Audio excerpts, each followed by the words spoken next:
నమస్తే, నేను మీ doctor Shweta, MD Ayurveda from Shreshtha Ayurvedic Hospital. ఈరోజు నేను ఒక విషయం చెప్తాను. అదేంటంటే కనుక సెల్ఫ్ అబ్జర్వేషన్. అంటే మనల్ని మనం రోజు అబ్జర్వ్ చేసుకుంటూ ఉండడం. మన హెల్త్ ఎలా తెలుస్తుంది, దానివల్ల హెల్తీగా ఉన్నామా లేదా అనే విషయాలు తెలుస్తాయన్నమాట.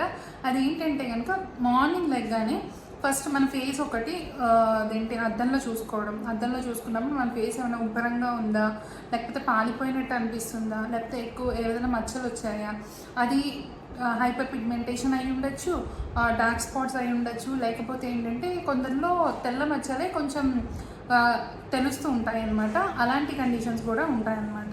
And at the same time మనం వాష్రూమ్ వెళ్ళినప్పుడు, మోషన్కి వెళ్ళినప్పుడు మోషన్ కలర్ ఎలా ఉంది, కన్సిస్టెన్సీ ఎలా ఉంది, గట్టిగా అవుతుందా, బట్ నార్మల్. ఈ మధ్యన అందరూ ఏంటంటే వెస్ట్రన్ సిస్టమ్ వచ్చిన తర్వాత ఫ్లష్ యూస్ చేస్తున్నాం మేడం, మాకు మోషన్ ఎలా ఉందో తెలియదు అంటుంటారు. బట్ కాకపోతే అబ్జర్వేషన్ అనేది చాలా ఇంపార్టెంట్ అండి.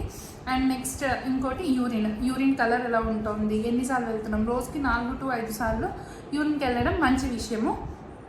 అండ్ యూరిన్ కలర్ ఎలా ఉంది, ఇప్పుడు బాగా కాన్సన్ట్రేటెడ్ అంటే బాగా కొంచెం థిక్ కలర్ యూరిన్ అవుతుంది అంటే కనుక మనకు బాడీకి ఇంకా వాటర్ అవసరం అని అర్థం. సో కాబట్టి వాటర్ ఇంటేక్ పెంచుకోవడము ఇలాంటివి చేస్తూ ఉండాలి.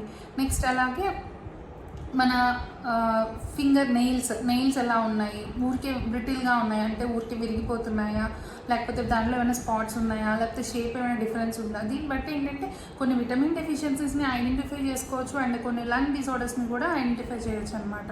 అండ్ అలాగే కనుక మనం మాట్లాడుకున్నట్టు స్కిన్ మీద ఏమన్నా చిన్నపిల్లల్లో చూస్తుంటే కనుక మనము చిన్న ప్యాచెస్ కనిపిస్తాయి అనమాట. అలాంటివి అంటే కనుక వైట్ కలర్ ప్యాచెస్ కొంచెం చిన్న కనిపిస్తుంటాయి. అవి ఏంటంటే ఎక్కువగా మన వామ్ ఇన్ఫెస్టేషన్స్ అంటే కనుక నులి పురుగులు ఏమైనా ఉంటే కనుక అలా కనిపిస్తుంటుంది. దానివల్ల ఏంటంటే పిల్లలు ఆహారం సరిగ్గా ఆకలిని తీసుకోకపోవడం, తిన్నా సరే సన్నగా ఉండిపోతున్నారు, సరిగ్గా న్యూట్రిషన్ అందట్లేదు, విటమిన్ డెఫిషియన్సీస్ వస్తున్నాయి అంటే కనుక అప్పుడు డివార్మింగ్ చేసుకోవడం ఇలాంటివి చేసుకోవచ్చు.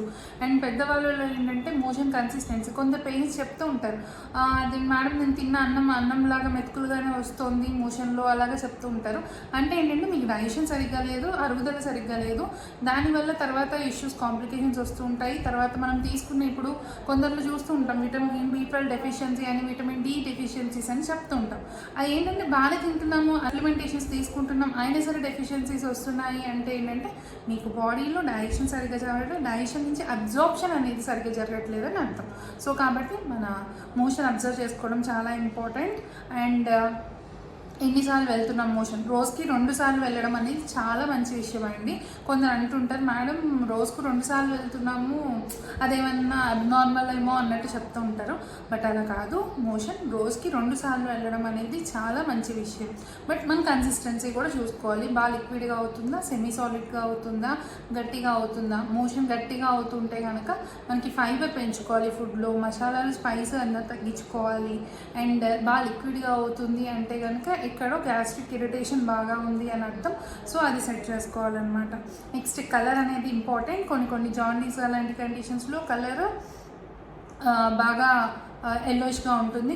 కొన్ని టైప్స్ ఆఫ్ జాండీస్ ఉంటాయి. దాంట్లో ఏంటంటే మన తిలపిష్టనిపం అంటాము ఆయుర్వేదిక్లో, అదేంటంటే నువ్వులు ఎంత మిక్సీ పడితే ఎంత వైట్గా ఉంటాయి అలా కూడా వస్తుంటుంది. అది కూడా ఒక type of jaundice. And at the same time కొన్ని మెడిసిన్స్ తీసుకున్నప్పుడు కొంచెం బ్లాక్ కలర్ స్టూల్స్ ఉంటాయి.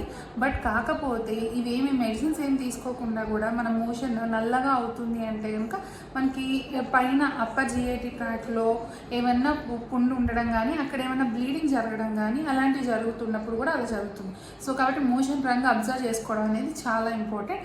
అండ్ ఏదైనా పడుతుంది అంటే కనుక కింద భాగంలో మొలలు కానీ, ఫిషర్ కానీ ఇలాంటివి ఉన్నప్పుడు కూడా ఇలా జరుగుతుంది అనమాట. So motion colour, consistency observe చేసుకోవడం అవసరం. And at the same time మోషన్కి వెళ్ళే ముందు ఏమైనా నొప్పితో మోషన్ వస్తుందా, ఇలాంటి వాటికి వస్తే కనుక ఖచ్చితంగా డాక్టర్ని కన్సల్ట్ చేయాలి. అండ్ నెక్స్ట్ మనం ఆల్రెడీ యూరిన్ గురించి మాట్లాడాను, మోషన్ గురించి మాట్లాడాము, స్కిన్ కూడా చూసుకుంటూ ఉండాలి. ఫేస్ ఎలా ఉంటుంది, ఉబ్బరంగా ఉంటుందా, బాగా పఫీనెస్ ఉంటుందా, లేకపోతే పాలిపోయినట్టు ఉంటుందా. కొన్ని కండిషన్స్లో ఎలా అంటే కొన్ని కిడ్నీ డిజార్డర్స్లో వీటిల్లో ఏంటంటే మొహం బాగా ఉబ్బరంగా అనిపించడము, నెక్స్ట్ నీరు పట్టేసినట్టు అనిపించడం అలా ఉంటుంది. But at the same time మన హెచ్బి తక్కువ ఉన్నా కూడా అలా జరుగుతుంటుంది.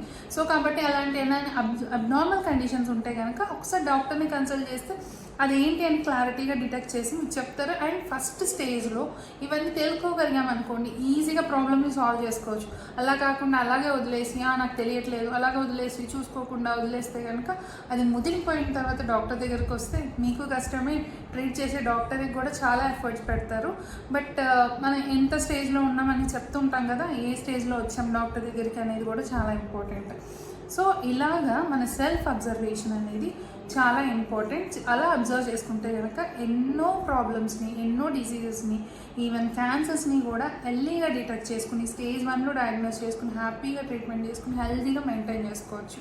And at the same skin డ్రైగా ఉంటుందా, ఎలా ఉంటుందో కూడా చూసుకోవచ్చు. స్కిన్ డ్రైగా ఉంటే వాటర్ ఇంటేక్ పెంచుకోవాలి, లేకపోతే ఏదన్నా కొంచెం ఆయిల్ అప్లై చేసుకుంటూ ఉండాలి. ఏంటంటే బాగా స్కిన్ డ్రైగా ఉందనుకోండి, అవి పగిలి ఇచ్చింగ్ ఎక్కువ అవ్వడం. కొందరు అంటుంటారు మేడం నాకు దురదలు ఎక్కువ అవుతున్నాయి ఈ మధ్య కాలంలో అని. దురదలు అంటే మ్యాక్సిమం కొన్ని లివర్ కండిషన్స్లో ఉంటుందండి. అలాగే మనకి బాడీలో డ్రైనెస్ ఎక్కువైనప్పుడు కూడా ఇలా జరుగుతూ ఉంటుంది. సో కాబట్టి ఇలా డిఫరెంట్ ఇష్యూస్ని మనం ముందుగా ఐడెంటిఫై చేసుకోవడానికి మన సెల్ఫ్ అబ్జర్వేషన్, డాక్టర్ దగ్గరికి వెళ్ళక్కర్లేదు రోజు, మన సెల్ఫ్ అబ్జర్వేషన్ చాలా ఇంపార్టెంట్. సో అలాంటివి తెలుసుకుని హ్యాపీగా ఉండండి, సేఫ్గా ఉండండి, హెల్తీగా ఉండండి.